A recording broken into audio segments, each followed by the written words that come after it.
அண்மைச் செய்தி. ரோட் ஷோவுக்கு வழிகாட்டு நெறிமுறைகளை ரத்து செய்ய கோரி தாவேகா தொடர்ந்த வழக்கில் தமிழக அரசுக்கு 3 மாத காலம் அவகாசம் வழங்கப்பட்டிருக்கிறது. ரோட் ஷோவுக்கு வழிகாட்டு நெறிமுறைகளை ரத்து செய்ய கோரி தாவேகா தொடர்ந்த வழக்கில் 3 மாத காலம் அவகாசம் வழங்கப்பட்டிருக்கிறது. ரோட் ஷோ குறித்து வழிகாட்டு நெறிமுறைகளை ரத்து செய்ய கோரி தாவேகா தொடர்ந்த வழக்கில் தமிழக அரசுக்கு 3 மாத காலம் அவகாசம் வழங்கப்பட்டிருக்கிறது. அண்மைச் செய்தியாக பார்த்து வருகிறோம். விவரங்களை எமது செய்தியாளர் கிருஷ்ணமூர்த்தி உரைக்க கேட்கலாம். வணக்கம் கிருஷ்ணமூர்த்தி. தமிழக அரசுக்கு 3 மாத காலம் அவகாசம் விதிக்கப்பட்டிருக்கிறது. விவரம் என்ன? வணக்கம். கரூரில் தாவேகா சார்பில் நடைபெற்ற மக்கள் சந்திப்பு நிகழ்ச்சியில் ஏற்பட்ட கூட்ட நெரிசலில் சிக்கி சுமார் 41 பேர் உயிரிழந்தனர். இதையடுத்து உயர்நீதிமன்ற உத்தரவின்படி அரசியல் கட்சிகள் ரோட் ஷோ நடத்துவதற்கான வழிகாட்டு நெறிமுறைகளை வகுத்த தமிழக அரசு கடந்த ஜனவரி 5ஆம் தேதி அதை அரசிதழில் வெளியிட்டிருந்தது.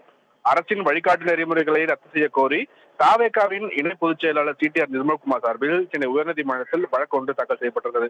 அந்த மனுவில் ரோட் ஷோக்களுக்கு அனுமதி கோரும் அரசியல் கட்சிகளில் அங்கீகரிக்கப்பட்ட கட்சிகளுக்கு முன்னுரிமை அளிக்கும் வகையில் வழிகாட்டு நெறிமுறைகள் உருவாக்கப்பட்டுள்ளதால் பதிவு செய்யப்பட்டு அங்கீகாரம் பெறாத கட்சிகள் பாதிக்கப்படும் என்று தெரிவிக்கப்பட்டுள்ளது.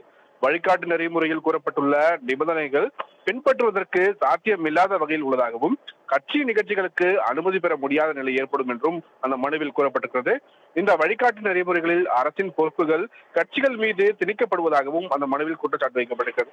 தற்போது அறிவிக்கப்பட்டுள்ள வழிகாட்டு நெறிமுறைகளுக்கு எதிராக தாவேகா அளித்த பரிந்துரைகள் பரிசீலிக்கப்படவில்லை எனவும் மனுவில் குறிப்பிடப்பட்டிருக்கிறது. இந்த மனு தலைமை நீதிபதி எஸ். ஏ. தர்மாதிகாரி மற்றும் நீதிபதி அருள்முருகன் அடங்கிய அமர்வில் விசாரணைக்கு வந்தபோது பதில் மனு தாக்கல் செய்ய 3 வார கால அவகாசம் வழங்க வேண்டும் என்று அரசு தரப்பில் கோரிக்கை வைக்கப்பட்டது. அரசு தரப்பில் இந்த கோரிக்கையை ஏற்றுக்கொண்ட தலைமை நீதிபதி அமர்வு மனுவிற்கு பதில் மனு தாக்கல் செய்ய மேலும் 3 மாத கால அவகாசம் வழங்கி விசாரணையை தள்ளி வைத்திருக்கிறார்கள். தனலட்சுமி. விவரங்களுக்கு நன்றி கிருஷ்ணமூர்த்தி.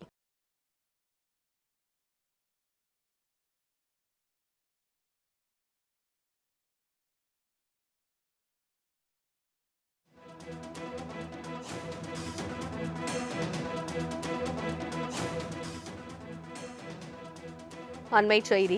ரோட் ஷோவுக்கு வழிகாட்டு நெறிமுறைகளை ரத்து செய்ய கோரி தாவேகா தொடர்ந்த வழக்கில் தமிழக அரசுக்கு 3 மாத காலம் அவகாசம் வழங்கப்பட்டிருக்கிறது.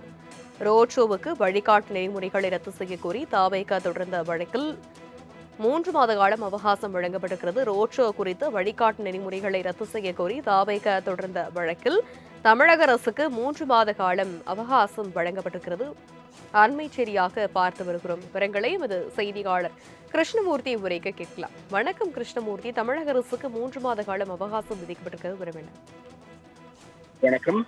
கரூரில் தாவேகா சார்பில் நடைபெற்ற மக்கள் சந்திப்பு நிகழ்ச்சியில் ஏற்பட்ட கூட்ட நெரிசலில் சிக்கி சுமார் 41 பேர் உயிரிழந்தனர்.